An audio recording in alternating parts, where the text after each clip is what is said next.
Alright, welcome once again to the series that we have been running for days now. This is what I tagged the 15-day book review of the book From Third World to First by Lee Kuan Yew of Singapore. This provides profound insight on nation building, governance, and the fight against corruption, with lessons that could guide Nigeria in tackling its own challenges. Well, the reason for this passion from me is that no matter how much you think you can complain and try to run away from the country, in the name of Japa, Nigeria as it is our shared collective shame and responsibility. We need to understand that no amount of prayer, nor blame game, nor wishful thinking can salvage this country. Our salvation lies in critical thinking and decisive actions geared towards emancipation. Today on the series, which of course is our day 9, here are 5 lessons from the book and their relevance to combating corruption in Nigeria.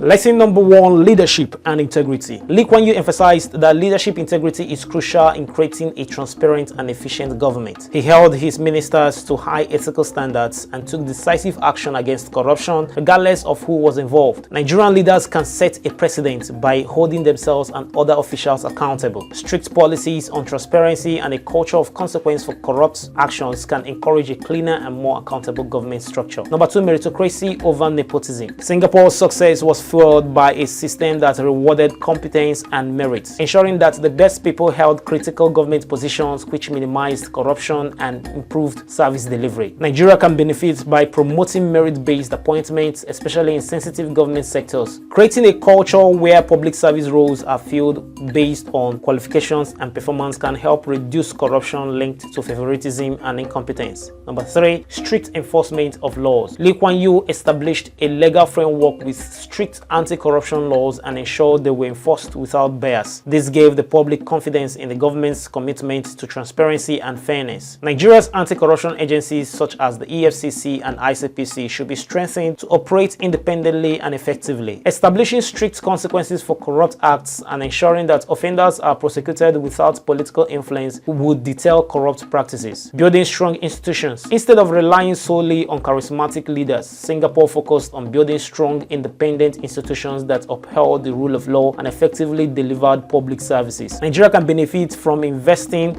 in its institutions to make them resilient and independent from political manipulation. Strong institutions can enforce anti-corruption policies consistently, which is key to reducing systemic corruption. Number 5, fostering a culture of national pride and responsibility. Lee Kuan Yew inspired Singaporeans to feel pride and responsibility toward their country, which fostered a culture that disapproved of corruption as a betrayal of national progress. By promoting values of patriotism, Nigeria can work towards a society where citizens from grassroots to government view corruption as a betrayal of the collective good. This cultural shift could drive citizens and officials alike to champion transparency and accountability. Through these strategies, Nigeria could adapt Singapore's model to create a governance environment that significantly reduces corruption, prioritizing transparency and accountability for sustainable national development. Of course, as it is right now in the country, this could sound as mission impossible. Well, I assure you, it is possible, and it is very much possible. And just know that it can be done, and it will be done. And it requires you and me to rise to the occasion. My name is Chikeze Obonna Oyenonuzochi, and this is the COO. Here we talk solution. See you next time.